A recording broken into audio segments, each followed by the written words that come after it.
Mesdames, Messieurs, bonsoir. Ravi de vous retrouver pour ce nouveau numéro de votre magazine Sport à la une. Au sommaire, la reprise de la Ligue 1 après la pause présidentielle. Une 16e journée riche en enseignements. Dans ce numéro, à suivre également l'entretien que nous a accordé Monsieur Mayacine Mar, le directeur technique national. La petite catégorie, l'identité du foot sénégalais. Mayacine Mar, sans langue de bois.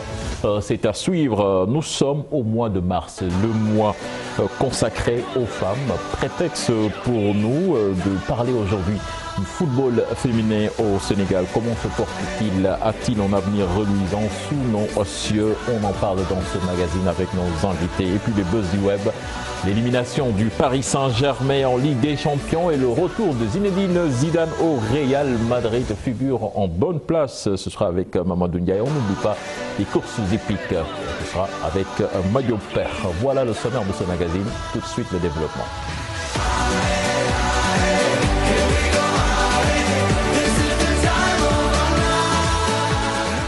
Bienvenue à toutes et à tous. Malal Junior Diagne, bonsoir. Bonsoir, cher Tigane. Bien à l'heure aujourd'hui. Hein. Ben voilà. C'est une nouvelle ère qui commence. Ouais, avec un nouveau look. Voilà, c'est normal. Ceci explique cela. Nos invités ce soir, Céline Dirsek, qui est la présidente de la commission féminine du football féminin. Céline, bonsoir. Bonsoir, cher. Cher Sidiba est également avec nous, ancien international. Bonsoir, cher. Bonsoir, cher Tigane. Et Adam Dione, il est journaliste, c'est un confrère qui vient nous voir aujourd'hui dans Sport à la une. Bonsoir Adama. Bonsoir à toi, cher. Voilà, Malal, on démarre avec du football, avec cette 16e journée de la Ligue 1, où il s'est passé beaucoup de choses. Beaucoup de choses, avec d'abord le champion en titre, le Jaraaf de Dakar, qui a plié à Dakar face à Teungueth FC au moment où l'AS Pikine se faisait surprendre par le Casa Sport à Aline Sitoé Diatta, occasion saisie par l'équipe de Génération Foot pour s'emparer seule de la première place. Récit de cette 16e journée avec Cheikh Sadibou Diarra. La 16e journée de la Ligue 1, bénéfique à Génération Foot. Victorieuse à domicile de l'US Gorée sur le score d'1-0. L'académie de Denis Biram Ndao, 28 points, leader du classement avec 2 matchs en moins, devance de 3 points son premier poursuivant, l'AS Pikine. Toujours deuxième, les Pikinois sont dans une mauvaise passe. Ils ont enregistré le 3e défaite consécutive face au Casa Sport. Un succès 2-1 qui met le club du Sud à la 5e place. La 3e marche du podium est occupée par Teungueth FC, auteur de l'autre bonne opération de cette journée. Une victoire chez le champion sortant Jaraaf, 1-0 pour rester dans la course au titre. Au pied du podium, Dakar Sacré-Cœur n'avance plus. Il a été contré au match nul blanc par la Lanterne Rouge Sonacos. Tout le contraire de Ndiambour de Louga, qui a infligé à la Linguère de Saint-Louis son 3e revers de suite. 1-0 pour se hisser à la 6e place. Le Stade de Mbour 8e a obtenu un partage des points de son déplacement à Niary Tally, tenu en échec 1 but partout. Mbour Petite Côte, l'autre club mbourois, s'est donné une bouffée d'oxygène ce week-end. Une victoire 1-0 devant l'AS Douane pour s'offrir une marge de 4 points avec les relégables Linguère et Sonacos. 9 buts ont été inscrits à cette rencontre lors de cette 16e journée, soit une moyenne de 2,28 buts par match.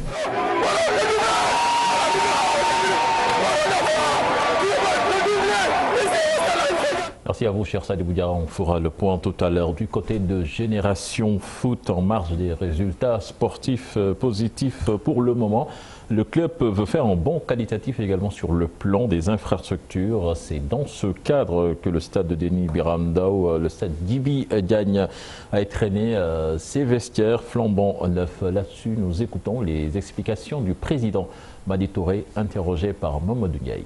En train de suivre notre logique. On est un club professionnel,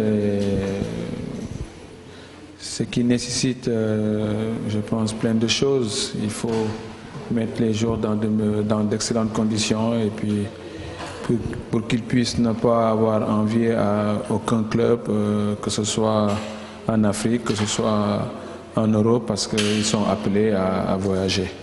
C'est dans notre dynamique, mais c'est aussi c'est la philosophie du club, c'est l'ambition que nous avons. Comme j'avais dit, dans les 20 ans, on veut gagner une Coupe d'Afrique, donc forcément ça passe par ces genres d'infrastructures. Et il faut prendre le temps de le faire. Je pense que ça fait partie de notre feuille de route. C'est pour ça, chaque année, on est obligé d'apporter une innovation. Et ça permet aussi les joueurs d'être dans de meilleures conditions.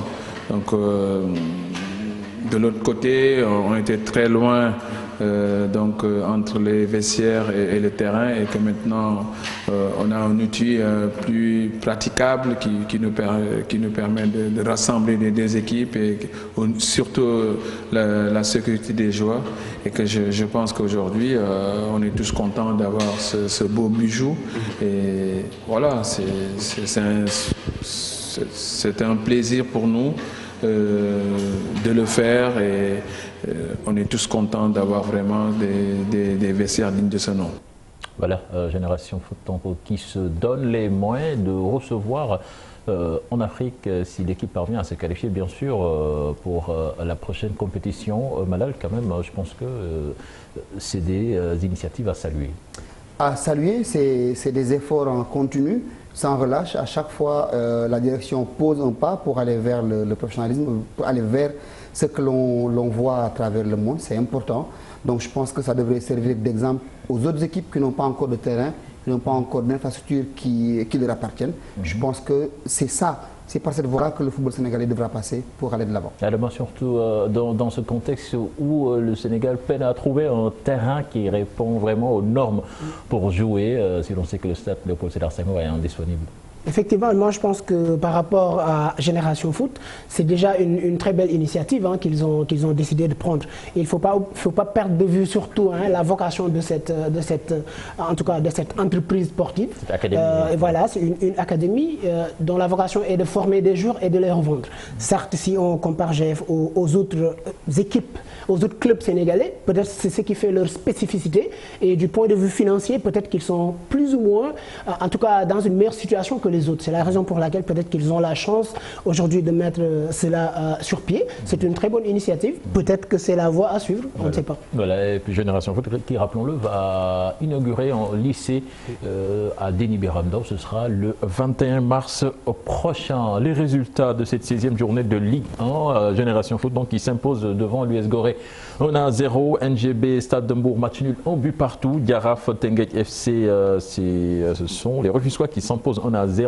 Dakar Sacré-Cœur Sonacos 0 but partout. Mbour Petite Côte AS Douanes 1-0 pour MPC. Casa Sport Pikine victoire 2-1 de l'équipe du Casa Sport. Le Ndiambour qui s'impose 1-0 face à la Linguère de Saint-Louis. Au classement donc Génération Foot leader avec 28 points plus 10, suivi de l'AS Pikine deuxième 25 points plus 6, troisième Teungueth FC 25 points plus 5.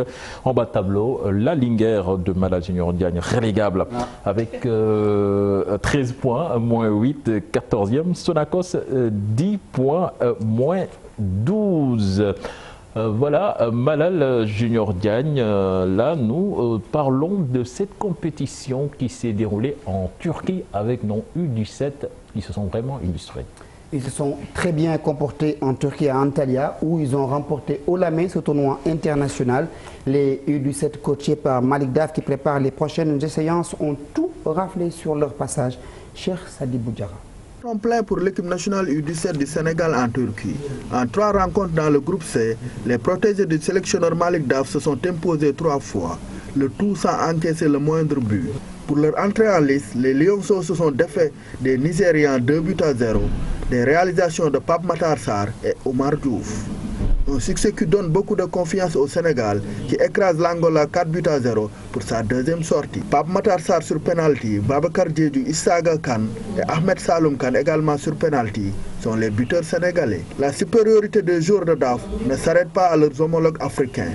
Les Européens de Monténégro vont aussi en faire les frais lors de la 3e et dernière sortie des cadets sénégalais. Une victoire des Lionceaux 2-0, œuvre de Souleymane Faye et Ibrahima Sissoko. Avec 8 buts inscrits, aucun encaissé, ce tournoi organisé par l'UEFA à Antalya, en Turquie, est une réussite pour le Sénégal. Un bon début de préparation de la CAN U17 2019, prévu du 12 au 28 avril prochain, en Tanzanie. Défensivement et offensivement inébranlable depuis le tournoi UFOA de la catégorie à Dakar en septembre dernier, Malik Daf et ses protégés sont cités parmi les favoris de la compétition africaine. Voilà, cher Sidiba, cette équipe cadette qui a été champion ici à Dakar lors du tournoi de l'UFOA et qui continue sur cette même lancée, quand même, elle va commencer à faire parler. Oui, c'est sûr qu'ils sont sur le bon chemin, donc ils sont en train de faire de très bons résultats actuellement. Et ça s'est vérifié lors de ce tournoi à Antalya, où ils ont fait carton plein. Ils ont fait 3 matchs, 3 victoires, ils n'ont pas encaissé de but. Donc ça veut dire qu'il y a du bon travail qui est fait. Je pense que c'était presque pareil lors de ce tournoi qu'ils ont joué à Dakar également. Le tournoi l'UFOA qu'ils ont survolé aussi, qu'ils ont gagné haut la main. Et donc ça veut dire que c'est des jeunes qui ont du talent. Maintenant, il faudra un suivi derrière. Et ils sont bien entourés. Il faudra bien les conseiller parce qu'ils sont encore jeunes. Ils sont perfectibles. Il ne faudrait pas qu'ils sautent des étapes. Il faudra les laisser vivre déjà leur jeunesse et aller étape par étape parce que la carrière de footballeur c'est toujours comme ça, tu peux perforer, tu peux être performant en petite catégorie, arriver en catégorie supérieure, en catégorie senior, tu as des difficultés. Donc là il faudra les couver et les pousser pour qu'ils fassent déjà une bonne CAN qui arrive bientôt et je pense qu'ils sont bien entourés avec le coach Malick Daf. Et pour moi, c'est de la bonne graine. Adama, la bonne nouvelle, c'est surtout que c'est des vrais jeunes. Puisqu'il n'y a pas longtemps, ces gosses ont passé le test IRM ici au Sénégal et je pense que quand même... c'est heureux, il faut le dire, hein, parce que je pense que c'est des gosses que nous avons regardé jouer. Il y a du talent, il y a du travail surtout qui a été fait derrière. Moi, je pense que peut-être il y a Malick Daf, mais il y a eu tout cet encadrement qui a quand même eu à avoir les moyens de détecter ces garçons-là afin de pouvoir les sélectionner. Faire carton plein dans le tournoi à Dakar. Puis dans ce tournoi organisé par la FIFA en Turquie, moi je pense que c'est déjà une très bonne chose. Je vais juste bémoliser mon discours sur 2 points principaux. Le premier, c'est qu'aujourd'hui, c'est une compétition africaine en vue.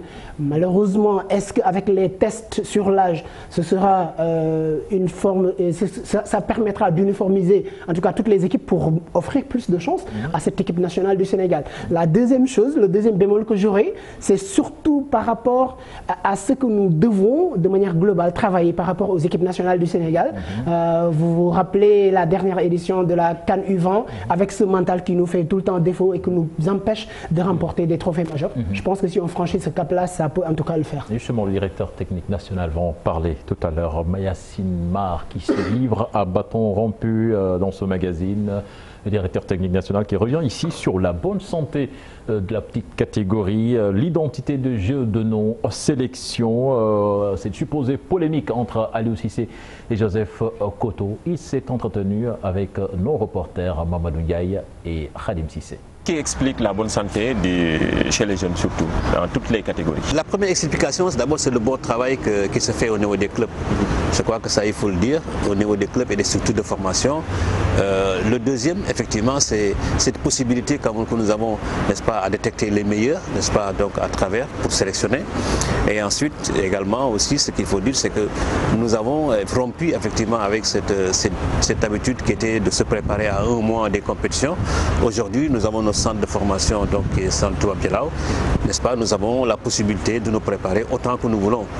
Je pense que les juniors U20, depuis 1 an, ils sont en place, ils travaillent, les U17, même chose. Donc, nos équipes nationales ne souffrent plus de préparation. Ça également, c'est important et ça coûte cher également aussi, il faut le dire, parce qu'un stage de préparation de 4 jours par sélection, ça nous coûte entre 15 et 17 millions de francs CFA. Et c'est ça qui fait effectivement que les résultats suivent parce que les entraîneurs ont le temps de bien travailler. Et maintenant, qu'est-ce qui reste à l'équipe nationale du Sénégal d'avoir un trophée continental? Oui, mais je pense qu'il manque peut-être de la chance, si je puis le dire. Hein. Je pense que parce que, en tout cas, nous avons travaillé sur tous les aspects qui font effectivement qu'on doit décrocher un titre. Parce que si c'est le plan technique, je pense que c'est réglé. Je pense qu'on n'a pas vraiment à souffrir de ça. Sur le plan mental, comme le disent certains, je pense que là également aussi, nous faisons beaucoup de travail à ce niveau-là. Et la finale passée contre le Mali, le fait que l'équipe soit menée et qu'elle revienne effectivement donc à égaliser et prendre le match à son compte montre effectivement qu'il y a un bon mental. Maintenant, c'est vrai que bon, il faut continuer à travailler. Je pense que ce n'est plus loin. On va parler aussi de l'identité des jeux. Est-ce que la direction technique nationale est en train de travailler là-dessus? On va commencer mais à travailler sur l'identité. Parce qu'en fait, vous savez, il y a une disparité un peu des joueurs au niveau des clubs. Mais à partir du moment où on descend au plus bas, avec un nombre de jeux de 40 sur lesquels nous commençons à travailler, et là maintenant nous allons effectivement travailler sur l'identité du football sénégalais à partir de ces U15 là, pour leur donner effectivement une gamme qui cadre effectivement avec celle effectivement qui se fait au niveau de l'équipe A. Et pour ça, il est naturellement clair que Aliou Cissé effectivement travaillera beaucoup avec donc ces entraîneurs-là et pour voir effectivement comment il conçoit lui le foot effectivement au niveau donc de l'équipe A. Est-ce que vous arrivez à s'asseoir autour d'une table, discuter un peu, échanger avec les sélectionneurs, que ça soit des... Oui, mais Aliou Cissé lui-même est le chef du département d'élite des entraîneurs. Donc c'est lui qui coiffe tous les entraîneurs. Le département d'élite est géré par Aliou. Et il se concède régulièrement. À chaque fois qu'il y a les sélections qui sont en place au niveau des équipes nationales, il se déplace pour rencontrer les entraîneurs, discuter avec eux. Il y a des réunions également qui sont organisées pour discuter. Récemment, depuis la publication de la liste d'Aliou Cissé, la petite colonie chez les entraîneurs, que ce soit Aliou Cissé et Joseph Koto, qu'est-ce qu'il y en est réellement? Juste, je pense que ça, je vais être clair là-dessus. Il faut comprendre que l'équipe nationale a la priorité sur les joueurs.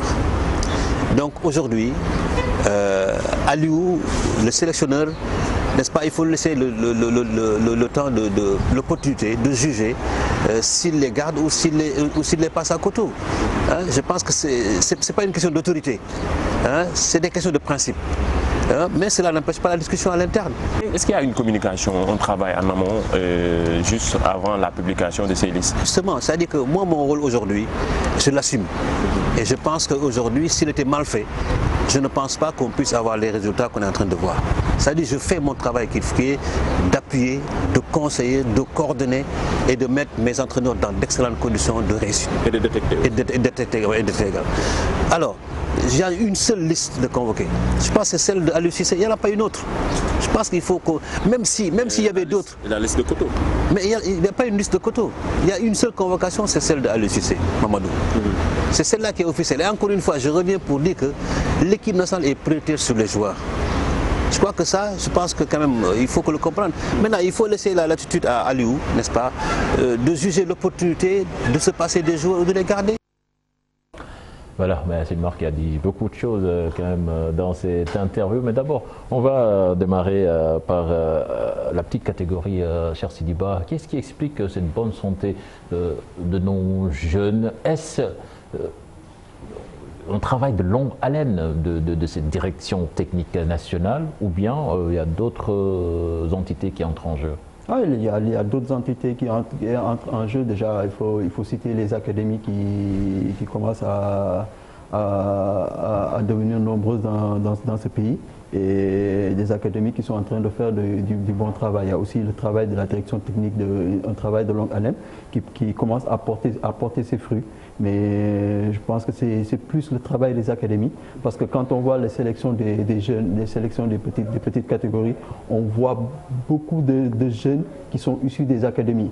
Donc ce qui fait qu'ils viennent par groupe, donc ce qui fait qu'il y a déjà ils sont ensemble depuis pas mal d'années. Donc il y a un travail qui a été fait de longue haleine qui porte ses fruits. Donc il y a le groupe de Djamba, il y a le groupe Génération Foot, il y a Dakar Sacré-Cœur. Donc ce qui fait que l'entraîneur il a de l'avance par rapport au travail qui devrait être fait en amont. Donc ce qui fait qu'il ne perd pas son temps, il vient avec ses idées qu'il essaie d'inculquer aux gosses et les gosses ils viennent avec beaucoup d'envie, ça c'est sûr, ils viennent avec beaucoup d'envie et aussi il faut prendre en compte aussi nos jeunes actuellement. Quand on voit le championnat national, le championnat local, on voit beaucoup de jeunes de ces petites catégories qui jouent dans les clubs. Ils sont déjà opérationnels, dans les clubs de première division. Donc ça c'est en plus, ils ont de la bouteille, ils ont de l'expérience, donc ce qui fait qu'ils ont des longueurs d'avance par rapport aux autres. Je pense que c'est tout un ensemble qui entre en jeu, qui fait qu'actuellement nos petites catégories performent et donc c'est une bonne chose. Il faut continuer à avancer, mais ne pas oublier qu'il faut essayer de mieux s'organiser par rapport au championnat des petites catégories. Parce que là, actuellement, quand on voit nos clubs, ils jouent dans les championnats de petites catégories, par exemple en junior, ils ont pratiquement 5 matchs ou bien 6 matchs à la rigueur, 10 matchs au maximum durant toute la saison. C'est insuffisant. Il faut essayer d'augmenter ce ratio match par rapport à la saison pour que ces gosses puissent avoir beaucoup d'expérience et avoir plus performer en équipe nationale. Seny, de tous ceux qui sont sur ce plateau, je pense que vous êtes le plus proche du théâtre des opérations, puisque les regroupements, tout cela, des fois vous êtes présents sur les lieux. Dites-nous vraiment, comment vous voyez les choses évoluer au sein de ces directions techniques? Quand même, je pense qu'ils font le boulot, même si, comme l'a dit Cher, de l'autre côté, il y a les académies également qui font le travail. Bien sûr, en effet, aujourd'hui, si on voit le résultat qu'il y a au niveau de la petite catégorie, ça veut dire qu'il y a une réelle politique de développement au niveau de la fédération qui se fait depuis de longues années. C'est pas que, en fait, que c'est pas arrivé comme ça.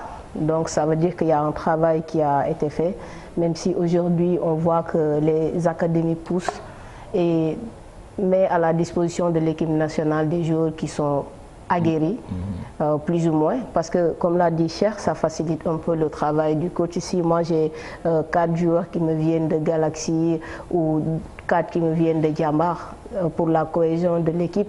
Déjà, il y a quelque chose qui est déjà fait. Surtout qu'il y a des installations qui sont déjà présentes et qui permettent à ces jeunes de passer beaucoup plus de temps ensemble, de s'entraîner ensemble.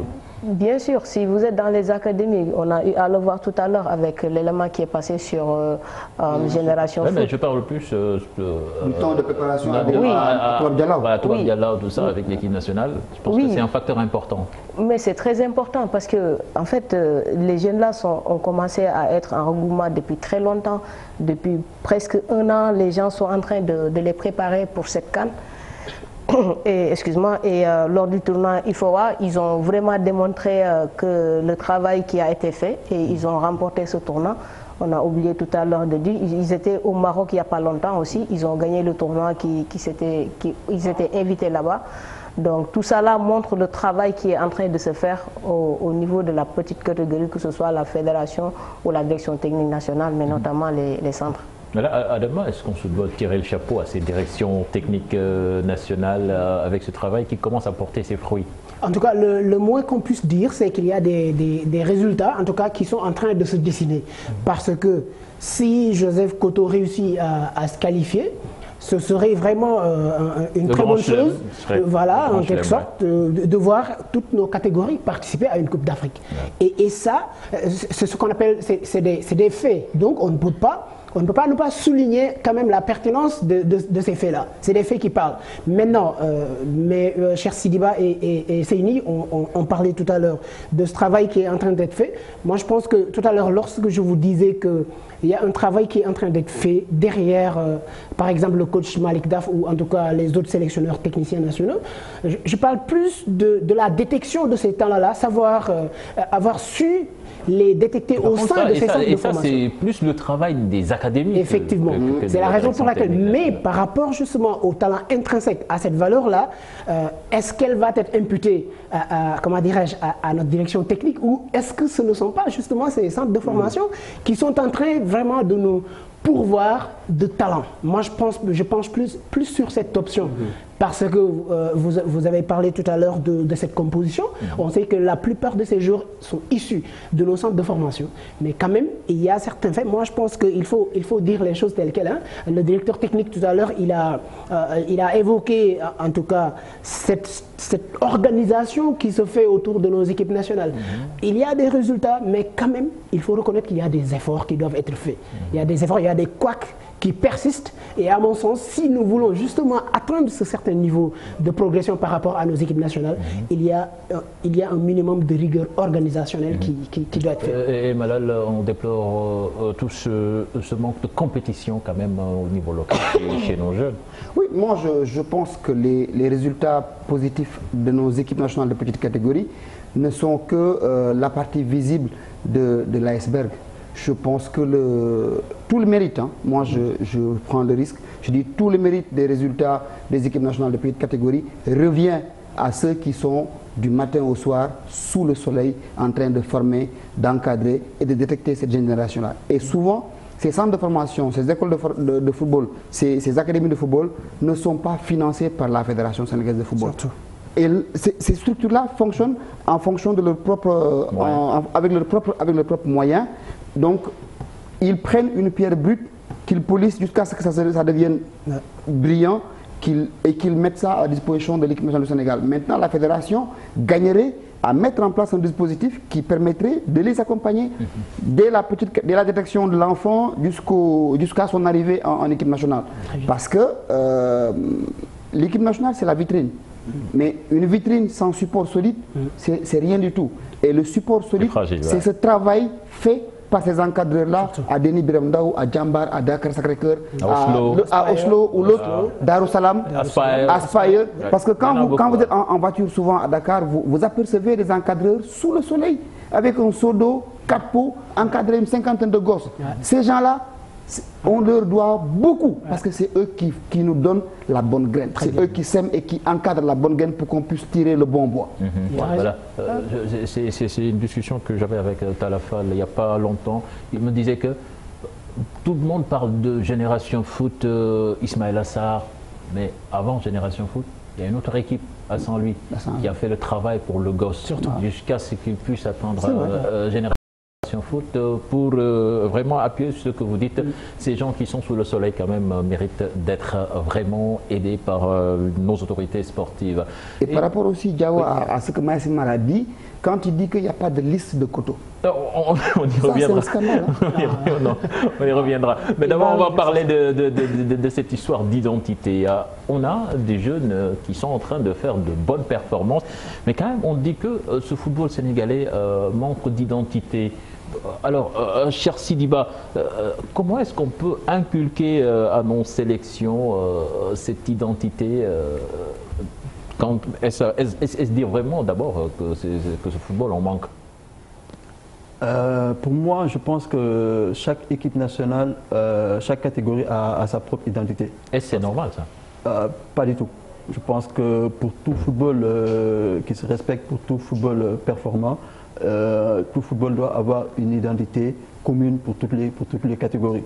Je pense qu'on a vu la Hollande, on a vu l'Allemagne, on a vu l'Espagne. Je pense que toutes les équipes nationales, toutes les catégories, elles ont une même identité de jeu. Et je pense qu'ici au Sénégal, il est temps qu'on s'attelle à cela. Et je pense que pour ça, c'est le travail de la direction technique nationale qui doit s'atteler et nous faire un projet pour dire que l'identité de toutes les équipes nationales, c'est ça. Pour que tous les coachs qui arriveront, qui seront à la tête de ces équipes nationales, sachent que le projet de jeu, c'est ça. Et que les gosses puissent grandir avec cette identité pour qu'arriver en équipe nationale, qu'il n'y ait pas de problème d'identité, qu'il n'y ait pas de problème d'adaptation. Pour tout joueur qui viendra intégrer une équipe nationale, n'importe quelle catégorie, en arrivant, on lui présente le projet de jeu, l'identité de jeu, c'est ça. Comme ça, il ne sera pas dépaysé et il n'aura pas de... En tout cas, c'est le souhait d'Aliou Cissé, il en a parlé en conférence de presse. Mais Adama, est-ce que dans la configuration actuelle de ce football sénégalais, il est possible d'acquérir cette identité tant souhaitée? Tout est processus. Hein. Cher Sidiba, il est technicien ancien international. Moi, je suis journaliste observateur du football.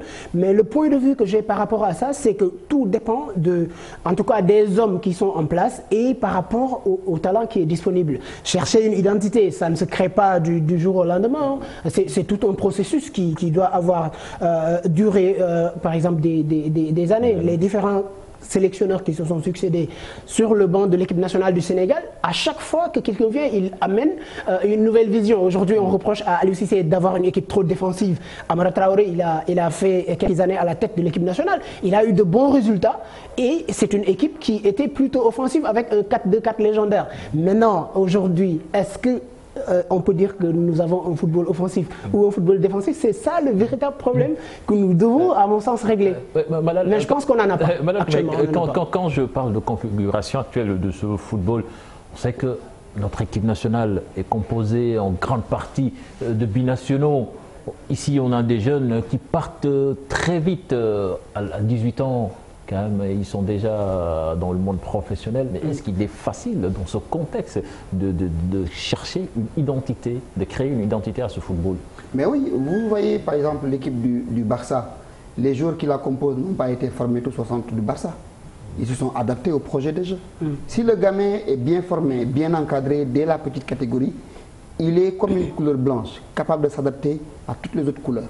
Donc si le gamin est bien formé, arrivé en équipe nationale, on lui dit voilà le plan de jeu. L'identité, ce n'est pas la formation, c'est la façon de jouer de nos équipes nationales du Sénégal. On dit que nos équipes nationales jouent de cette façon-là, de la petite catégorie jusqu'à l'équipe A. Et on n'en a pas. On se rend compte même mieux des fois que les équipes de petite catégorie jouent mieux, produisent un bien meilleur spectacle que l'équipe A, qui engourdit des millions et des millions et qui n'arrive pas à produire un spectacle. Mais quelque part, parce que ces jeunes dont vous parlez, Malal, ils sont tous formés dans cette moule, ce qui est différent de l'équipe nationale, composée en grande partie de binationaux. Mais formés certes, et encadrés dans cette atmosphère-là, mais en équipe nationale, les entraîneurs arrivent à donner vie, à donner une âme.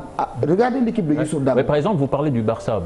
Le Barça, souvent, quand il cherche un joueur, la première question qu'il se pose est est-ce que ce joueur est Barça compatible? En équipe nationale, souvent, je ne pense pas qu'on se pose ces questions. Vas-y, Adama, avant de donner la parole à Séni. Oui, je voulais juste préciser que l'identité, Malal a évoqué ça tout à l'heure. Moi, je pense que c'est surtout, tout dépend en fait du profilage du joueur. Maintenant, un club et une équipe nationale, certes, c'est différent. Vous voyez, maintenant, nous, dans une équipe nationale, tout ce que les sélectionneurs peuvent faire, c'est identifier quels sont les meilleurs talents. Donc, l'identité doit être définie, à mon sens, par la direction technique et mise en place par l'entraîneur. Maintenant, est-ce qu'il y a ce lien qui permet justement à ce fil conducteur d'être bien organisé? Ça, c'est la véritable question. Voilà, Séni, vous avez été footballeur. Je vais juste rejoindre Adam sur ce qu'il vient de dire, parce que comme Malal l'a dit, en fait, on parle plus d'identité quand il s'agit d'un club, mais quand il s'agit d'une équipe nationale, c'est pas tout le temps qu'on doit avoir toutes les catégories qui doivent jouer de la même façon. Pas du tout. Aujourd'hui, comme l'Espagne, la France a gagné la Coupe du Monde et pourtant tous les journalistes ont crié ils ont défendu tous les matchs et pourtant ils ont gagné la Coupe du Monde.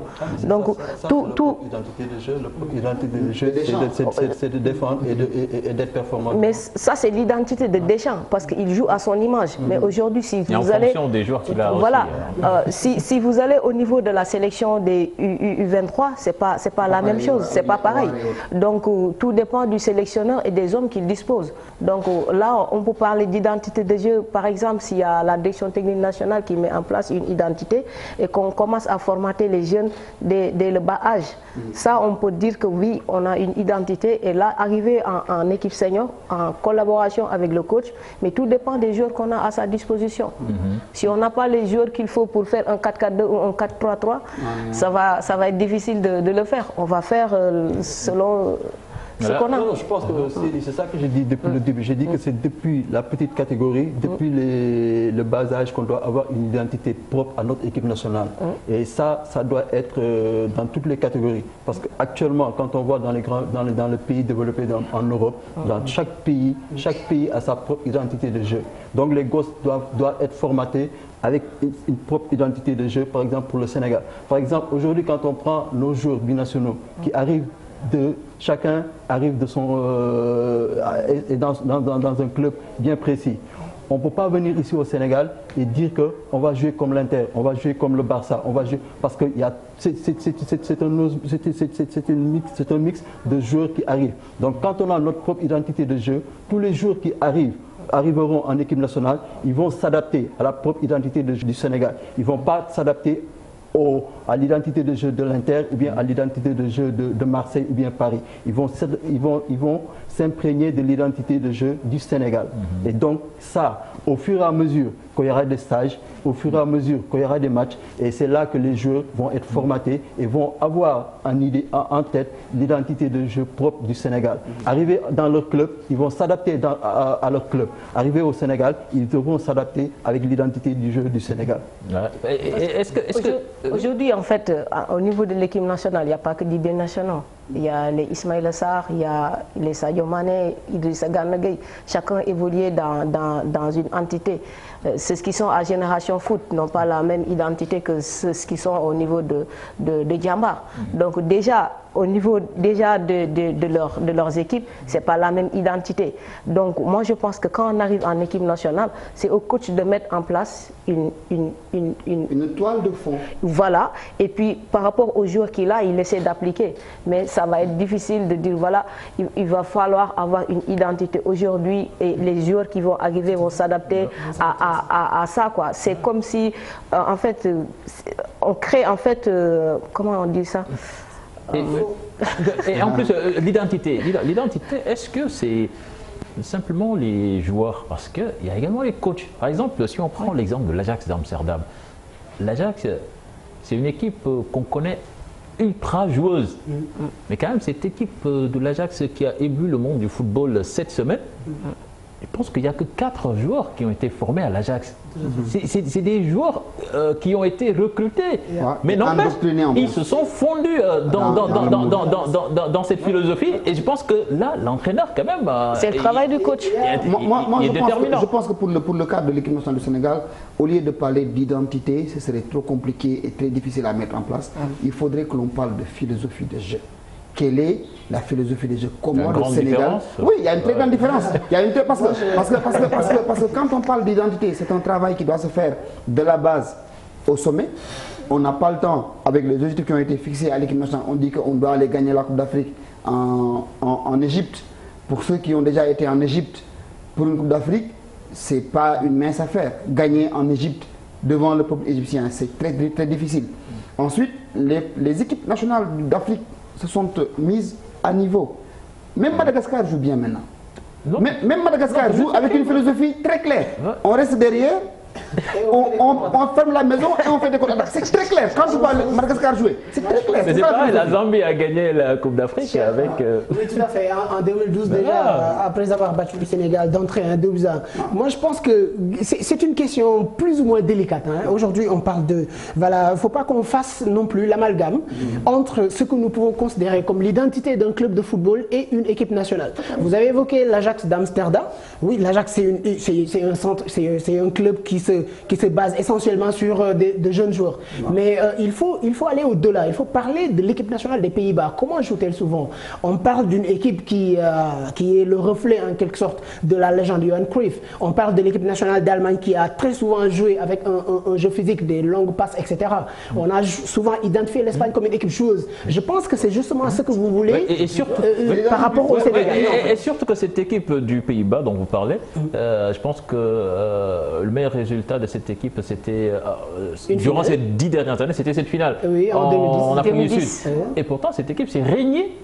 Et elle a changé complètement sa façon de jouer avec d'autres joueurs, comment ils s'appellent? Oui, vous parlez de De Jong. Ils ont durci le jeu, ce qui n'est pas de... Voilà. Justement, moi, des fois, le résultat aussi peut primer sur l'identité. Parce que c'est justement sur là que je voulais terminer. En parlant de l'équipe nationale du Sénégal, vous avez parlé d'identité, Malal parle de philosophie, etc. Moi, la question à laquelle je voudrais qu'on revienne toujours, c'est par rapport au projet de jeu qu'a l'entraîneur. Essentiellement, chaque entraîneur qui vient, il peut considérer l'histoire, par exemple, de cette équipe nationale. Je ne pense pas que Joachim Löw puisse s'être dérivé de la culture footballistique allemande. Donc aujourd'hui, Aliou Cissé, oui, il a fait de très bons résultats. Ici, j'ai vu 41 matchs à ce jour, 64 buts marqués, 24 concédés, avec 24 victoires et 12 nuls et 5 défaites seulement. C'est un très bon résultat. Mais aujourd'hui, est-ce que pour parler de cette question d'identité de jeu du Sénégal, est-ce qu'Aliou Cissé, à qui on reproche d'avoir une équipe souvent assez défensive, qui ne joue pas très bien, football champagne, etc. Est-ce qu'il n'a pas les joueurs pour jouer à ça? Aujourd'hui, tu as Sadio Mané, aujourd'hui, tu as Ismaïla Sarr, tu as Balde Diao Keita, tu as Mbaye Niang qui est en train de briller. Est-ce qu'il n'y a pas matière à construire, en tout cas au football, le football alléchant, qu'on lui réclame toujours? Je pense qu'Adama Aliou, il a des flèches et il n'a pas d'arc pour tirer ses flèches. Oui, mais Aliou, quand il parle d'identité, je pense qu'il veut surtout que la transition soit plus douce entre les jeunes qui aspirent à monter en équipe nationale.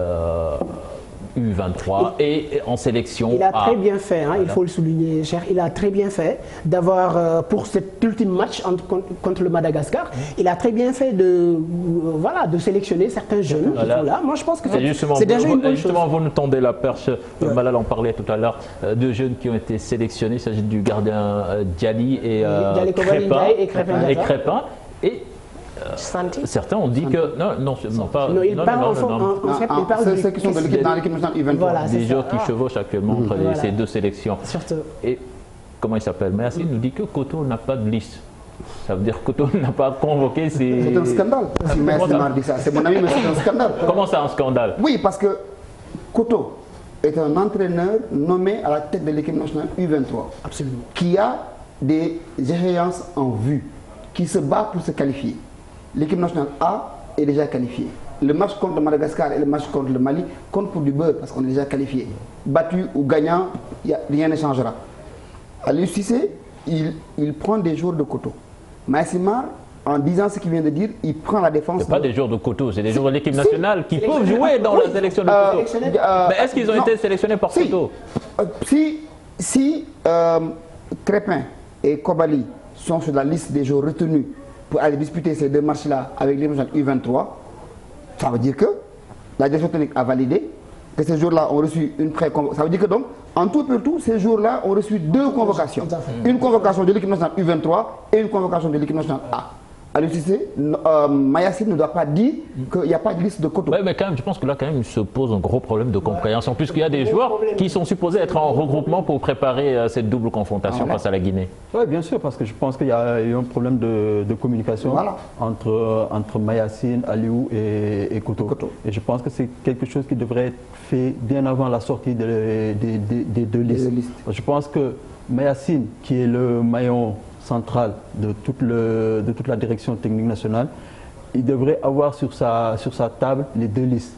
Et sur les deux listes, s'il voit que les deux joueurs sont sur les deux listes, il devrait appeler les coachs et discuter avec eux et trouver un terrain d'entente. Et pour moi, je pense que la convocation du gardien Diali et peut-être je parle plutôt du gardien, aurait été pour les U23. Parce qu'en A, je le vois mal être titulaire.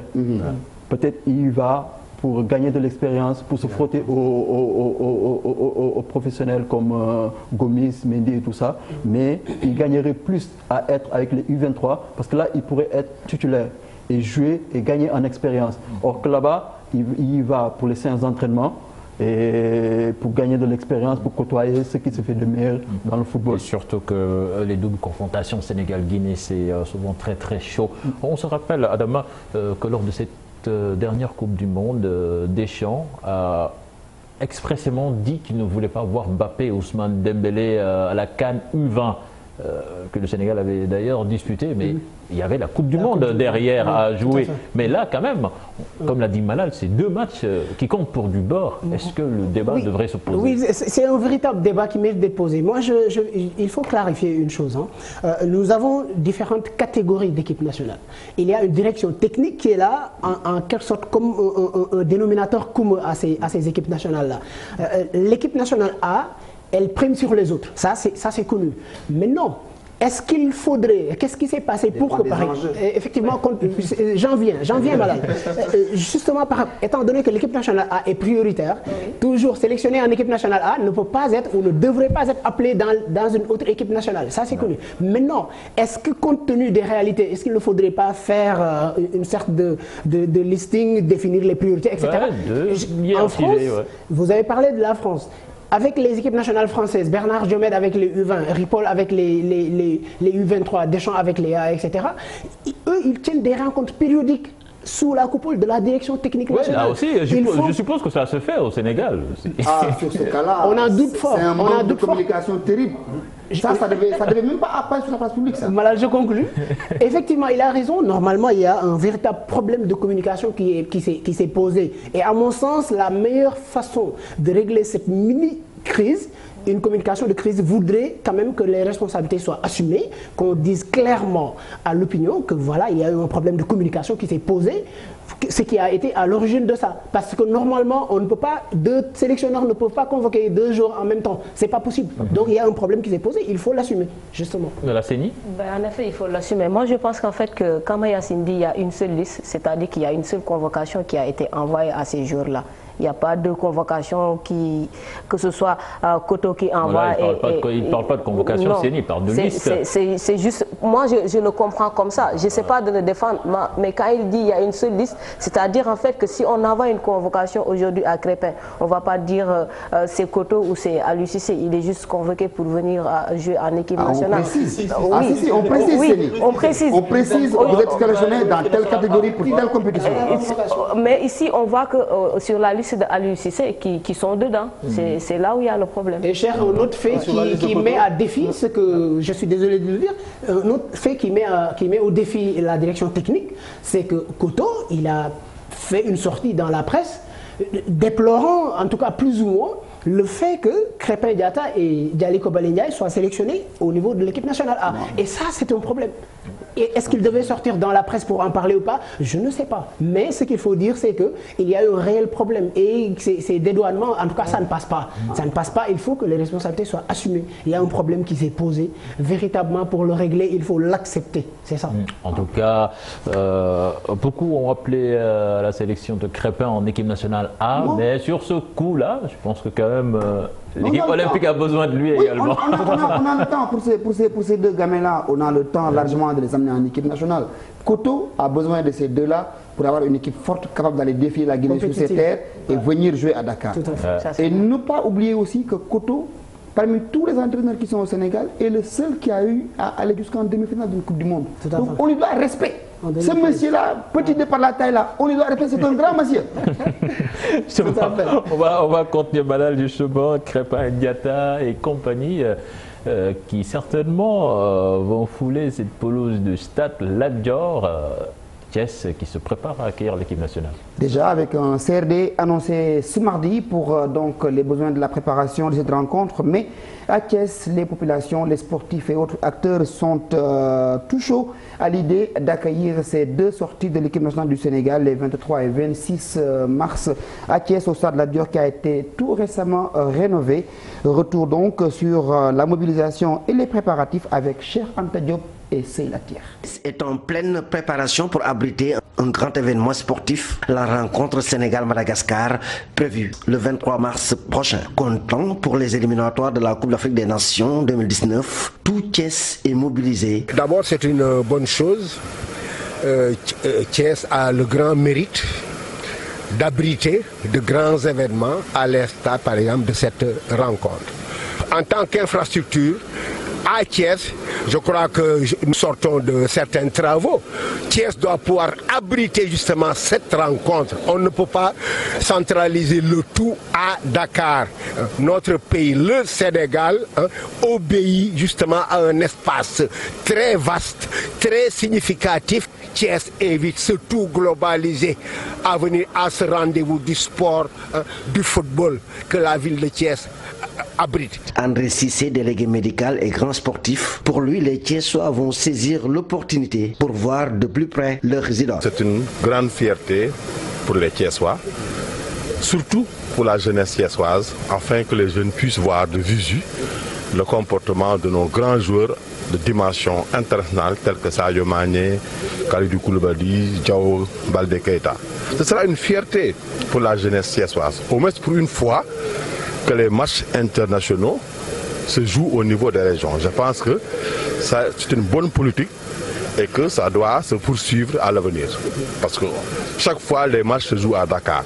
Déjà, les techniciens s'affairent autour des derniers réglages pour la réussite de l'événement. Voilà, donc l'équipe nationale qui va jouer à Thiès, on l'espère bien, Adama, et on nous dit que 8000 tickets sur 11 000 places seront mis en vente. Quand même, je pense que de ce côté-là, c'est une décision sage de la Fédé. Oui, c'est une décision sage parce que ce n'est pas un gros stade, le stade Lat Dior de Thiès, que je connais très bien. C'est un petit stade, donc il faut surtout que, du point de vue de l'organisation, qu'on tienne en compte en tout cas cette taille. Mais maintenant, pour parler de la décentralisation, en tout cas, c'est heureux. Hein, c'est heureux que l'équipe nationale quand même quitte Léopold Sédar Senghor, son entre traditionnel, pour migrer vers les régions. Je pense que le doyen Jojo et l'autre qui vient de parler, ils l'ont évoqué. C'est une bonne chose. Il faut saluer ça et encourager de telles mesures. Peut-être cela permettra de décentraliser davantage à Saint-Louis, à Ziguinchor et à Kaolack et dans les autres stades. Moi, je pense qu'il faut aller vers ça. Il faut aller vers ça. Nous parlons à présent de football féminin, c'est ce qui explique d'ailleurs la présence de Séni Ndir qui est là avec nous. Tout d'abord, on va écouter le directeur technique national. Avant d'écouter d'abord Séni, dites-nous, ce football féminin, comment il se porte actuellement au Sénégal? Ouais, ça se porte très bien. On a démarré le championnat au mois de janvier. Là, on a fini les matchs allés. On va entamer les matchs retour le week-end prochain. Et pour l'instant, tout se déroule bien. On espère que ce sera comme ça jusqu'à la fin. Oui, bon, quand on dit comment se porte ce football, on pense surtout à son rayonnement sur le plan international. Et pour le moment, quand même, on ne va pas dire que les résultats suivent. Oui, en effet, on a été éliminé de justesse lors de la CAN par l'Algérie. C'est un peu dommage, mais c'est comme ça. C'est comme ça. Elle n'en dit pas plus. Sur le plan de la préparation, tout ce qui devait être fait était fait par la fédération. Pendant 3 mois, on s'est regroupé au niveau de Toubab Dialaw. On a vraiment mis le paquet, mais comme je vous ai dit, on a manqué de chance. Malal me disait tout à l'heure, la chance, il faut la provoquer. Et la prochaine fois, on va la provoquer pour vraiment se qualifier une seconde fois pour la CAN. On verra bien. On va écouter Mayacine Mar, le directeur technique, qui soutient que ce football féminin, comme vous, se porte comme en charme, même si les résultats ne sont pas éloquents avec nos sélections nationales. La subvention à hauteur de 25 millions de francs CFA de la FIFA devrait booster cette activité. Mayacine Mar, que je vous propose d'écouter au micro de Mamadou Ndiaye. Nous devions être aujourd'hui les pionniers, en tout cas en matière de football féminin. Mais c'est en 2000, effectivement, véritablement que la structuration du football féminin a connu son essor ici au Sénégal. Avec effectivement les premiers championnats de football féminin. Et c'est vrai que la régularité de ce championnat s'impose jusqu'à aujourd'hui. Parce que je crois que depuis 2000, effectivement, nous organisons un championnat national de football féminin en D1. Et même depuis maintenant 8 ans, nous avons également une division 2. C'est vrai que nos équipes nationales, surtout l'équipe nationale féminine senior, tardent à s'imposer, c'est vrai. Mais la question fondamentale, c'est surtout le vieillissement de nos jeunes filles. Quand je dis vieillissement, c'est parce qu'on a un problème de rajeunissement de l'effectif du football féminin. Nous avons commencé, je me rappelle, avec Amsatou, à faire ce qu'on appelle des festivals, n'est-ce pas, de football féminin avec les établissements scolaires. C'était effectivement pour pousser un peu les jeunes filles à aller jouer au football. Mais cela n'a pas effectivement été très... Quelle est la politique Alors maintenant, cette politique que nous avons mise en place et qui est un des projets que nous avons soumis à la FIFA, c'est que nous avons ciblé deux régions, la région de Dakar et Ziguinchor, parce qu'en fait ces 2 régions comptent le plus grand nombre d'équipes féminines. Et nous avons dit effectivement que nous avons ciblé donc 20 établissements à Dakar ici, donc Dakar, Pikine, Guédiawaye, Rufisque, et 10 établissements également à Ziguinchor. Et nous avons créé un championnat avec ces établissements interscolaires. Alors, tout ça, c'est pour le faire, c'est pour effectivement donner un peu plus de population, d'effectifs à ces équipes qui sont à Dakar et à Ziguinchor. Le championnat va démarrer dans 1 mois. Nous avons déjà fait tout le nécessaire, le financement est déjà prêt. Nous avons des projets de création de compétition comme cette compétition dont je parle, mais nous avons également aussi un projet d'appui financier. Et cette année, effectivement, la FIFA a appuyé le championnat féminin à hauteur de 25 millions de francs CFA. Voilà, 25 millions de francs CFA. On va parler d'argent. Malal, il adore parler d'argent. Ah, j'aime les sous. Alors bon, Séni, je vais me tourner vers Adama. Adama, quels sont les goulots d'étranglement de ce football féminin? On a entendu le directeur technique parler de vieillissement des filles, ce qui veut dire que donc il n'y a ce travail de renouvellement de génération n'a pas été bien fait. Il faut dire que, en tout cas, c'est une question qui nous intéresse en tant que journaliste. Je pense que le football, quand on voit les autres équipes nationales à travers le monde briller, notamment celles africaines, les sud-africaines, les nigérianes, les équato-guinéennes, les ghanéennes, etc., on se dit pourquoi pas nous. Peut-être qu'il ne faut pas perdre de vue quand même que notre football féminin est plus jeune que celle des autres qui sont en train d'être performantes. Parce que le football au Sénégal, pour les femmes, ça a commencé à partir de 2002. Je pense que l'essentiel du travail a été fait entre 2002 et 2010. Oui. Donc, ce qui fait qu'aujourd'hui, peut-être que nous avons pour le moment un certain retard par rapport à ça. C'est un peu comme l'histoire du basket en Angola, ils avaient un gros retard.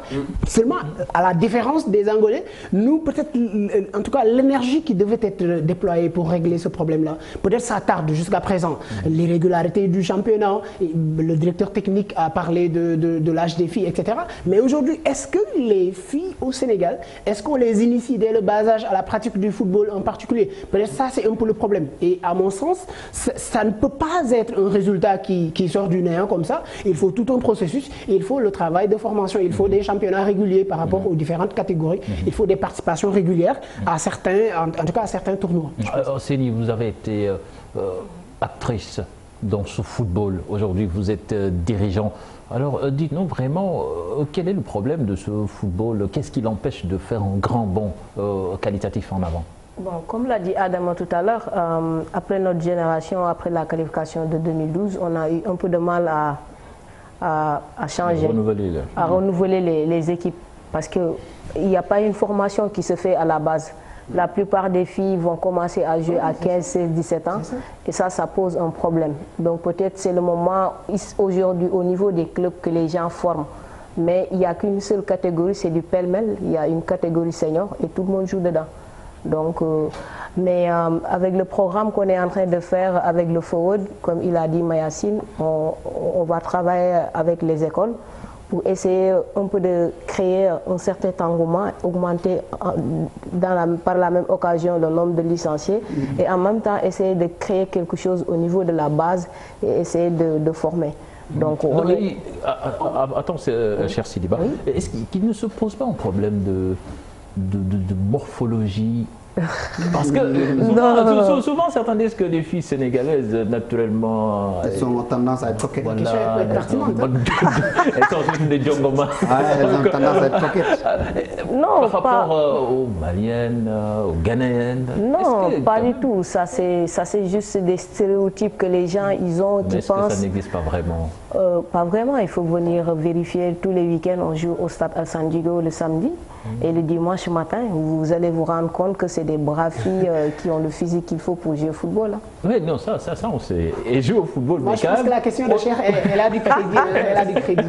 Peut-être quand tu joues avec des Nigérianes, des Camerounaises, voilà, j'aime bien ces pays-là. Mais les dames, elles te cognent dessus. Je me rappelle un jour au Nigeria, j'accompagnais l'équipe de Génération Foot, l'équipe nationale junior du Nigeria, des filles étaient venues nous déloger sur ce terrain d'entraînement. On ne pensait pas que c'était des filles quand vous les regardez. C'est normal, morphologiquement on n'a pas la même morphologie avec que ce soit les Nigérianes ou les Ghanéennes. Donc, et elles ont commencé à jouer au football plus tôt. Donc, il y a une certaine différence. Ils ont une catégorie U15, U17 c'est ce que je voulais et U20. Et nous, on n'en a pas. Donc, ça explique un peu ça. Je voulais ajouter juste aussi, il y a un problème d'organisation par rapport à nos clubs traditionnels. Parce qu'aujourd'hui, quand on voit les clubs féminins, je pense que c'est des clubs qui sont à part, qui ont un manque de moyens.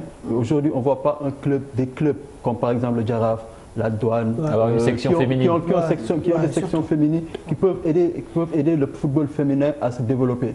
Aujourd'hui, on voit des clubs, par exemple, des clubs de quartier qui sont là avec le peu de moyens, qui arrivent à se débattre pour faire de bons résultats. Il faudrait que nos clubs traditionnels arrivent à avoir des sections féminines pour essayer de développer le football féminin. Et ce que vous dites, Cher, c'est tellement important que on peut s'attendre à ce que Dakar Sacré-Cœur domine ce football féminin, puisque vous savez que c'est une équipe, c'est une académie qui est en collaboration avec Lyon. Lyon qui a la meilleure équipe féminine en Europe.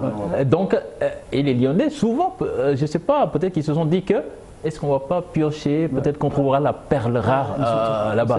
Donc, ce que dit Cher Sidiba est important. Il faut essayer d'investir dans ces créneaux. C'est clair que le partenariat que DC a eu avec l'Olympique Lyonnais les a un peu boostés pour mettre en place une équipe féminine. Mais c'est une bonne chose pour le football féminin. Aujourd'hui, au niveau du Casa Sport, ils ont une équipe. Il y a des sections, il y a des équipes masculines qui ont des sections féminines. Après, c'est sûr qu'aujourd'hui, par exemple, en France, à un moment donné, quand ils ont vraiment voulu développer le football féminin, aujourd'hui, toutes les équipes de l'élite ont une équipe féminine.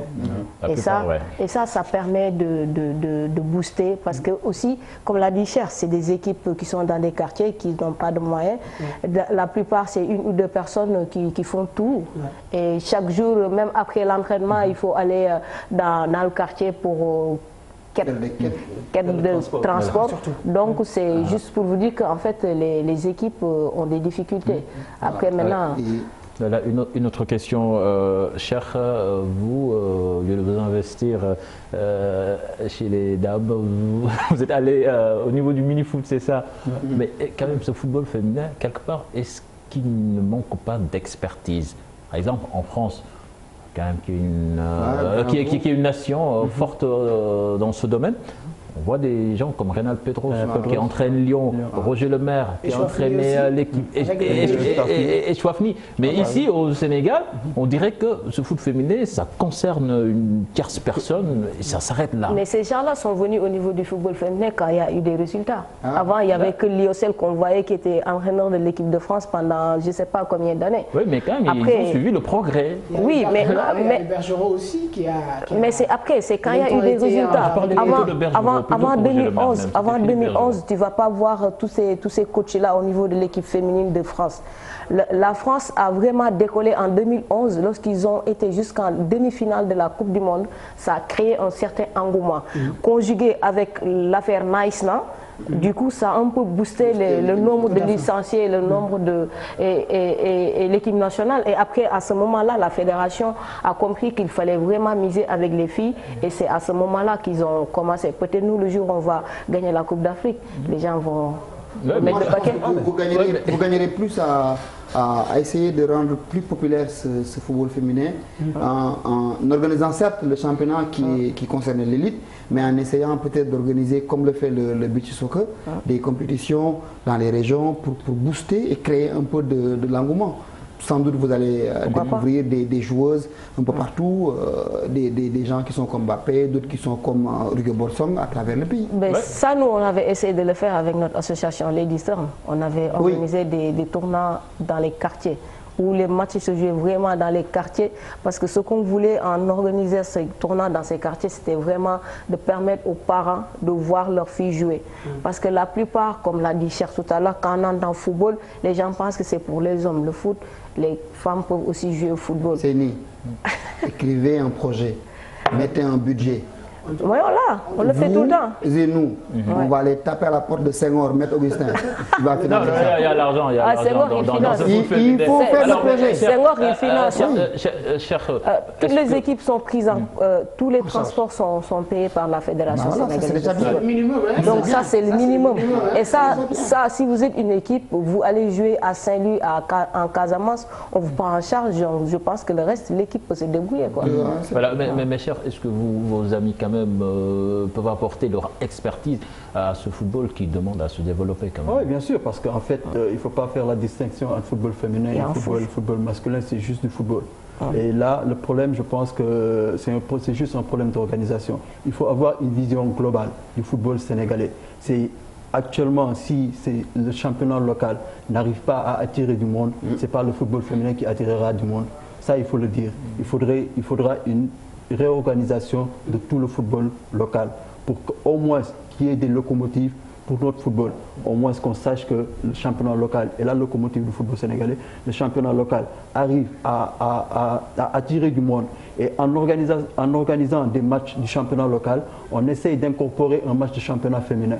Donc ça, les gens viendront. Parce que là, moi jusqu'à présent, je n'ai jamais eu l'occasion d'assister à un match de championnat féminin. Parce que le programme n'est pas tellement connu de tout le monde. Ouais. Et donc là, si on arrive, parce que moi, tous les week-ends, je suis au stade pour suivre le championnat local. Si j'arrive à suivre un jour, en levée du rideau, un match de championnat féminin, là, j'aurai une idée et ça m'incitera à revenir une autre fois. J'essaierai d'appeler des amis, de leur dire, écoute, on y va ensemble, on va regarder le football féminin ensemble. Et là, de bouche à oreille, les gens viendront. Mais déjà, il faudrait d'abord... Et ce serait plus facile si ces équipes de l'élite avaient voilà. Et déjà, comme je l'ai dit tantôt, il faudrait d'abord une réorganisation de notre football local. Parce que si ce n'est pas le championnat local qui arrive à attirer du monde, ce n'est pas le football féminin qui le fera. Adama ? Le nerf de la guerre, c'est l'argent. Malheureusement, Cheikh l'a dit, actuellement notre football d'élite peut-être peine à remplir les stades.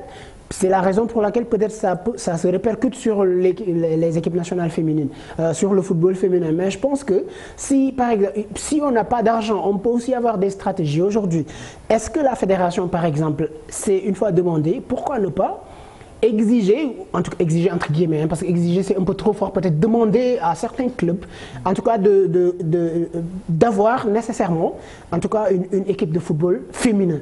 Même si ce ne sera pas une école de football performante, une équipe performante, ça les poussera au moins à s'y intéresser, à créer des équipes et progressivement, peut-être ça peut avoir des résultats. Et en plus, Séni, il faut le faire comprendre aux jeunes filles que ce football est devenu lucratif. Quand même, si vous êtes bonne footballeuse professionnelle, non, des équipes comme le Barça, ou des sections féminines, Lyon... il y a Mamignaï qui a été professionnelle en Suède, je crois. On peut gagner sa vie en tant que basketteuse professionnelle, en tant que footballeuse professionnelle. Ils en sont conscients, parce qu'aujourd'hui, là, rien que maintenant, on a 3 joueuses qui sont en France, qui jouent la D2 française. Je ne parle même pas de celles qui pratiquent, mais... celle que vous voulez attirer à s'intéresser vraiment à ça. On en parle. C'est juste que c'est pas facile. Ouais. C'est juste, c'est pas facile. C'est le financement, je vous dis. Aujourd'hui, si par exemple il y a des mécènes ou en tout cas des investisseurs qui font comme Jean-Michel Aulas, le monsieur, on a beau ne pas l'aimer, mais il s'est investi dans ce football-là, il y a mis de l'argent. Par exemple, les matchs que Cher disait tout à l'heure là, on a eu à faire ça. On a eu à faire des levées de rideaux, mais il n'y avait personne qui venait. Ouais.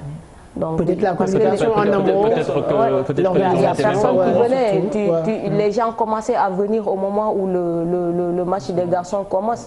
Donc, mais nous aujourd'hui, on joue à Pékin, on joue les matins certes, mais on commence déjà à avoir notre propre public. Donc le matin quand tu es là-bas, franchement, on ne se plaint pas. Mais surtout la vitrine, c'est l'équipe nationale. Si jamais vous commencez à faire des résultats sur le plan international, parce que les gens quand même commenceront à s'intéresser à cette équipe malade. Avant de passer au basket, Séni, Mayacine a parlé de 25 millions de la FIFA. Comment est-ce que cet argent est utilisé dans ce football féminin? C'est le programme Forward. Cet argent, c'est ce qui va nous servir à payer les transports. Pour cette année, on a postulé pour le Forward et le Forward en fait prend en charge toutes les charges du championnat. Les transports, les frais d'organisation y compris, tout ce qui est autour de l'organisation du championnat. Et en même temps, il y a, comment ça s'appelle, le programme qu'on va faire avec les jeunes au niveau de la région de Dakar et de Ziguinchor. Vous trouvez que c'est bien... Oui, je pense que c'est déjà un pas de fait qu'ils aient déjà les moyens de financer le transport et l'organisation. Maintenant, il va falloir aussi que l'on pense à rendre plus visible cette discipline avec beaucoup plus de communication, que la cellule de com de la FEDIE ne s'arrête pas simplement à envoyer des convocations et des communiqués faisant état de conférence de presse, que la FEDIE nous envoie la programmation des journées et que les gens qui font le foot féminin aussi nous bousculent un peu afin qu'on puisse rendre visible cela. Voilà. Et puis on parlait à la radio, à la télé. On se parlait à la radio, à la télé. Voilà, un dernier mot, Adama. Oui, tout à fait. Moi, je pense que le problème, il a été cerné. Hein. Vous avez parlé des problèmes, des difficultés, qu'est-ce qu'il faut faire, etc. Elle a parlé de financement. Il y a aussi, théoriquement, une sorte de subvention émanant de la fédération allouée à ce football local. malgré quand même cette pauvreté ambiante, peut-être qu'il y a un minimum qui doit être assuré. Oui, en fait, je parle des clubs par rapport à l'investissement dans le football féminin. Donc, malgré ces difficultés-là, il doit y avoir quand même un minimum. Je pense que c'est à la fédération de porter ce combat-là. Il faut dire les choses, c'est à la fédé de porter ce combat. Voilà. C'est pas au club. Mais ce minimum-là, je pense que ça existe dans la mesure où chaque année, la fédération alloue une subvention à toutes les équipes, mais très bien, y compris le football féminin, sans compter les transports. Donc les équipes féminines sont prises en charge totale en matière de transport. Donc c'est très bien. C'est bien, mais pour mieux faire. Oui, mais déjà savourons le peu qu'on a et après essayons de faire mieux. Voilà. Pour moi, c'est déjà pas mal d'avoir ça. Maintenant, on va travailler pour avoir plus. Tout en sachant qu'il y a beaucoup à faire. Bien sûr, le chantier est énorme. On ne peut pas se réveiller en un seul jour et le faire. Mais pas à pas, step by step, on va y arriver. Et puis, essayer d'intéresser nos amis. Cher va venir le week-end prochain au championnat. Il fait des résultats avec le mini-foot. Hein. Il va nous donner la recette. Voilà, merci. Adama, on va vous garder et on va libérer Seni et Cher Sidiba. C'était un plaisir de vous avoir sur ce plateau de Sport à la Une. Et vous vous préparez, vous avez sorti une liste pour ce football féminin. Vous préparez quelle compétition? Oui, on a été invité pour le tournoi de l'UFOAB en Côte d'Ivoire qui va se dérouler au mois de mai. On a entamé la préparation, déjà on est au mois de mars. Donc c'est pour vous dire que la fédération met tout en œuvre pour vraiment mettre l'équipe nationale dans les bonnes conditions. Voilà. Maintenant, on va booster la chance. Voilà. Merci Seni, merci Cher Sidiba. On va vous raccompagner avec du basketball. Malal Junior Diagne, le stadium Marius Ndiaye, qui a fait peau neuve avec un parquet flambant neuf. Ouais, avec un tout nouveau parquet pour inaugurer là. L'équipe de Sibac était face à l'US Rail pour les besoins de la 7e journée dans la poule B. Les Thiessois qui sont venus s'imposer à Dakar. Suivant ce récit de Cheikh Sadibou Diarra et de Ahmadouba.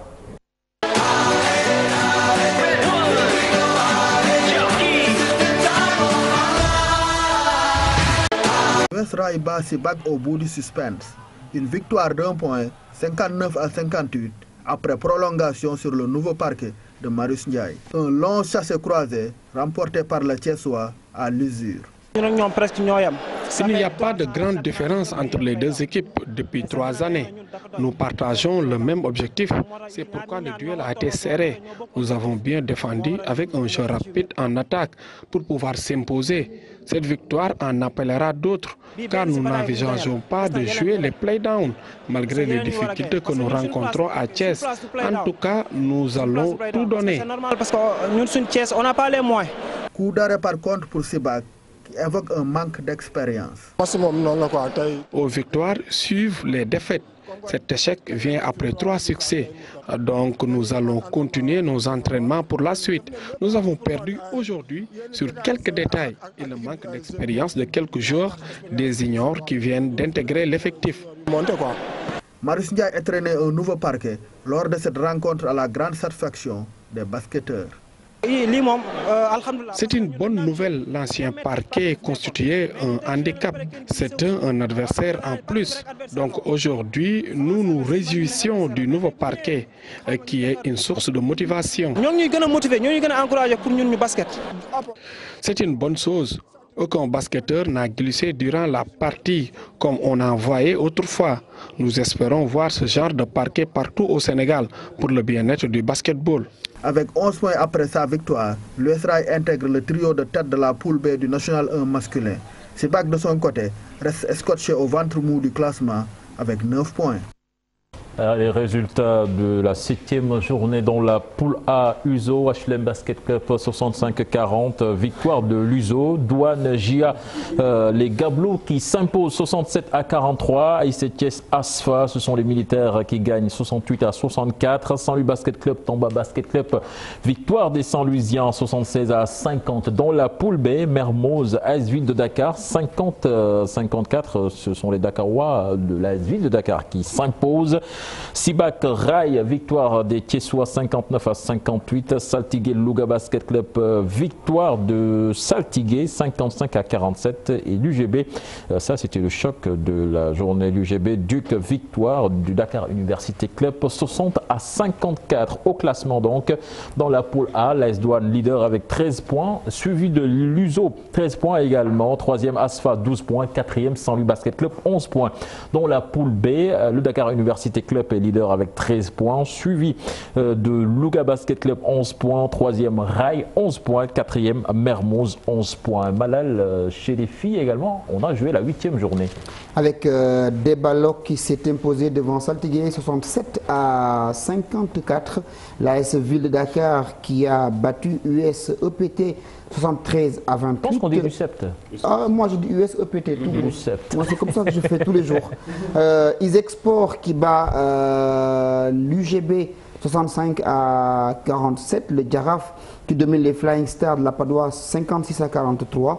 Asfo qui bat la GIA 47-33. L'équipe du Duc qui bat Bob 56-43 et Saint-Louis Basket qui continue sa marche en avant en battant Bourg Basket 65-23. Au classement, Saint-Louis Basket est leader avec 16 points, suivi de l'AS Ville de Dakar 16 points. Le Duc en a 15 et 3e. Isaac également 4e avec 15 points. En bas de tableau, l'on retrouve Saltigué et les Flying Stars.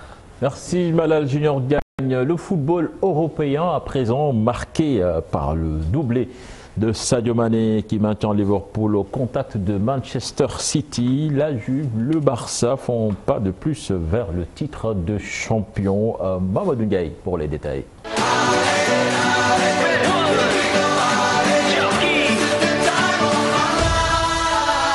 Sadio Mané a marqué les esprits ce week-end en Angleterre. L'international sénégalais, auteur d'un doublé, a permis à son équipe de s'imposer 4-2 face à Burnley. Les Reds restent ainsi au contact de Manchester City, vainqueur de Watford 3-1. Le choc de la journée opposait Arsenal à Manchester United. Les héros du Parc des Princes s'inclinent 2-0 à l'Emirates grâce à des réalisations de Xhaka et Aubameyang. En Espagne, le Barça fait le travail face au Rayo Vallecano. Les Catalans s'imposent 3-1 et maintiennent leurs 7 points d'avance sur l'Atlético Madrid, vainqueur de Leganés 1-0. Le Real de Madrid, en pleine crise, s'impose à Valladolid 4-1. En Italie, la Juve, quasi sacré champion avec ses 19 points d'avance sur Naples. La vieille dame a étrié Udinese 4-1. Le Milan AC poursuit sur sa bonne lancée en arrachant la victoire 2-1 face à Chievo Vérone. Naples n'a pu mieux faire qu'un match nul face à Sassuolo. En France, le PSG n'a pas joué ce week-end. Son dauphin Lille fait la bonne affaire de la journée en battant Saint-Etienne 1-0 au Geoffroy Guichard. Lyon laisse filer 2 points sur la pelouse de la Méno. Strasbourg, mené 2-0, réussit à égaliser 2 buts partout. L'OM poursuit son opération remontée avec Super Mario qui donne la victoire aux Fonciers face à Nice 1-0. Sous le maillot olympien, les Marseillais ont pris 16 points.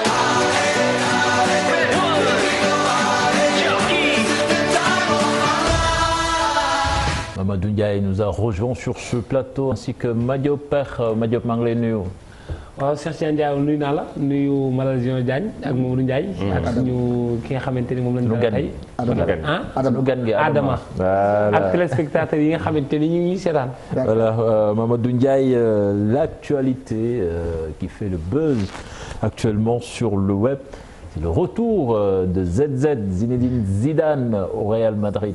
C'est l'information de la journée ou bien de la soirée en tout cas. Zinedine Zidane is back.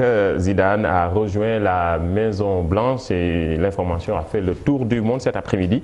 Après une fin d'hiver catastrophique, le Real de Madrid a annoncé le grand retour de Zinedine Zidane au poste d'entraîneur. Le Français de 46 ans qui avait quitté le club l'été dernier remplace l'Argentin Santiago Solari. Limogé, Zinedine Zidane, durant son passage au Real de Madrid, a fait 149 matchs, 393 buts marqués, 29 matchs nuls, 16 défaites et 9 trophées. Voilà, Zinedine Zidane, je sais que vous êtes un grand supporter du Real Madrid. Malal Junior, un supporter caché du Real. Moi, je suis Milanais. Ah oui. Alors, Adama, comment on peut comprendre ce retour Zidane qui est parti en année sabbatique, qui revient au Real, surtout que la saison n'est pas fini, même si on peut dire qu'il est fini. C'est vrai que certains sont surpris, hein. Il y en a qui sont surpris, il y en a qui ne le sont pas. Mais pour les aficionados du Real Madrid, je pense que c'est forcément une bonne nouvelle vu le passé de Zidane dans ce club-là. Même si c'est l'effet surprise, c'est de voir que Zidane, qui a quitté il n'y a même pas 9 mois, et qui revient sur le banc. Mais quand il a parlé aujourd'hui, il a dit que je suis parti, je me suis reposé. Et je me suis ressourcé. Et si je suis revenu, c'est parce que j'en ai envie, le cœur y est. Quand il partait, il disait que voilà, il savait qu'il y avait un besoin de changement. Aujourd'hui, avec son retour-là, malgré, au-delà de l'émotion, au-delà en tout cas de ce bonheur-là que ressent la famille merengue, la question qu'on peut se poser justement, c'est qu'est-ce que Zidane va devoir changer. Il y a des questions à savoir. Cette saison, peut-être pas cette saison, parce que le Real a presque tout perdu. Non, il a presque tout perdu. Aujourd'hui, le projet, c'est qu'il a signé pour 3 ans, d'accord? Donc, à partir du moment où il a signé pour 3 ans et demi, disons, c'est sûr qu'il a des garanties de la part du président du club. Forcément, on parle d'une enveloppe de 300 millions à 350 millions d'euros. Donc, je pense que ça, c'est une belle garantie. Et ça lui permettra sur ce marché-là, c'est justement de recruter des joueurs. C'est le prix de 2 joueurs. C'est la question, c'est l'argent ou c'est la conviction ou la passion ou bien le défi de relever essayer de relever les défis. Moi, je pense qu'il y a du tout. Il y a du tout. Mais Zidane aussi, il a habitué des faits. Hein. Il avait fait en tant que joueur, les va-et-vient, à chaque fois, il essaie de dresser la pente. Il nous a fait du Jardim qui part et qui revient. Et cher Tidiane, c'est un deuxième retour de Zidane. Souvenez-vous, l'été 2005, quand il revient en équipe nationale de France, où l'équipe faisait un titre historique, il revient tout simplement comme titre, et la suite on la connaît.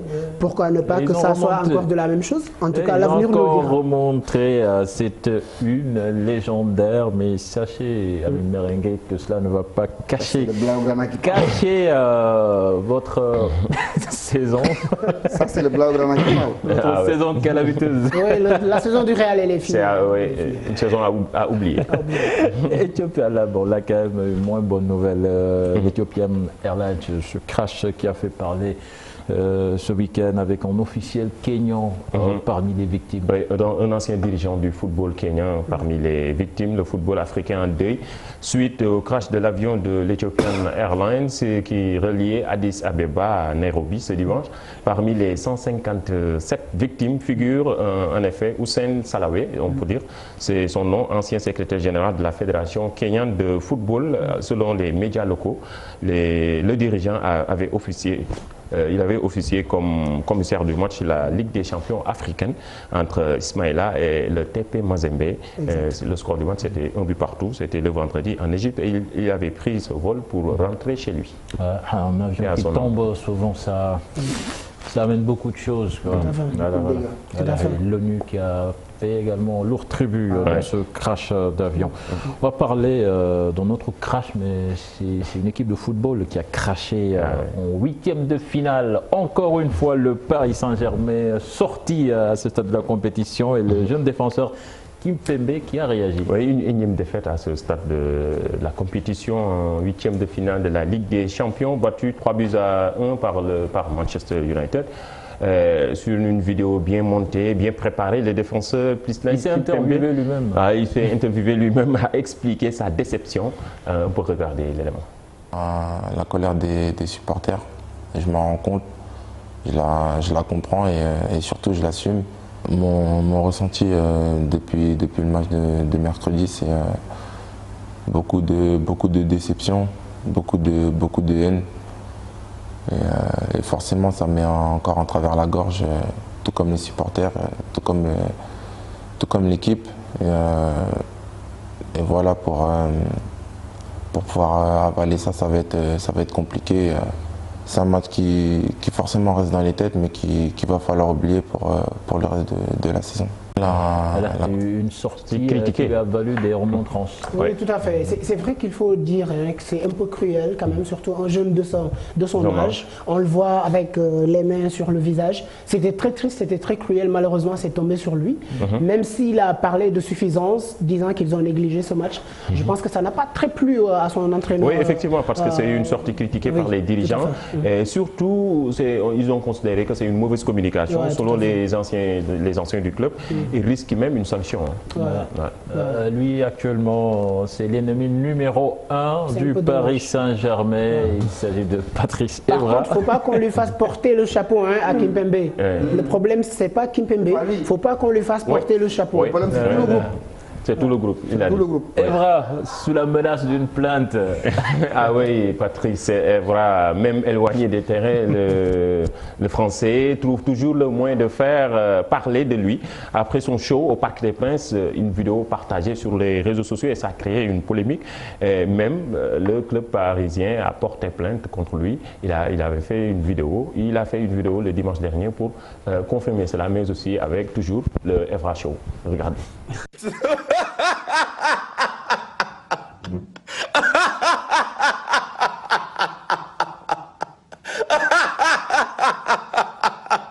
Nasser, un grand président comme toi, qui aime ce club, parce que ça se voit, vraiment tu aimes le Paris Saint-Germain. Mais là, il va falloir que tu sortes la guillotine, Nasser. Il va falloir que tu coupes des têtes. Ils sont en train de se taper un délire avec ton pognon. Le gars qui a écrit cette lettre, Nasser, il faut le virer. Parce que j'en suis sûr que même là, ce gars-là, il est au bois de Boulogne. Avec ton pognon, il se tape un délire sur toi. C'est incroyable. Non, Nasser, il va falloir faire quelque chose. Il va falloir faire quelque chose. Sors la guillotine. Il n'est pas sérieux. Quand même, je pense qu'on ne doit pas lui reprocher sa célébration. C'est un ancien Marseille, une légende de Manchester United. C'est le foot. Il a le droit. Mais il n'est pas le seul. Ce n'est pas n'importe qui. C'est Evra, un gars très suivi sur les réseaux sociaux, un gars qui vraiment... mais très suivi je pense que le PSG ne devrait pas aller jusqu'à dire qu'il va porter plainte contre Evra parce qu'il a célébré la victoire. Ça, c'est de la folie. C'est de la folie. En fait, le problème qui s'est posé, c'est que sa célébration a eu lieu dans ce fameux carré au sein du Parc des Princes, où souvent, voilà, ceux qui ont été invités officiellement ont accès à ce cercle-là. Maintenant, comment Evra a pu être dans cette posture-là. Cantona aussi, c'était la même chose. Peut-être que Evra a fait mieux que Cantona. Mais je pense que le PSG n'aurait pas dû quand même aller jusqu'à, en tout cas, porter plainte pour une question de célébration. Quand même, c'est une bataille de rue. C'est Patrice Evra. Il n'y a pas que les spectateurs du parc qui ont été déçus. Comme vous, Mamadou Ndiaye, dans votre salon, notre supporter du Paris Saint-Germain a montré sa déception. Et on va aller découvrir ce supporter.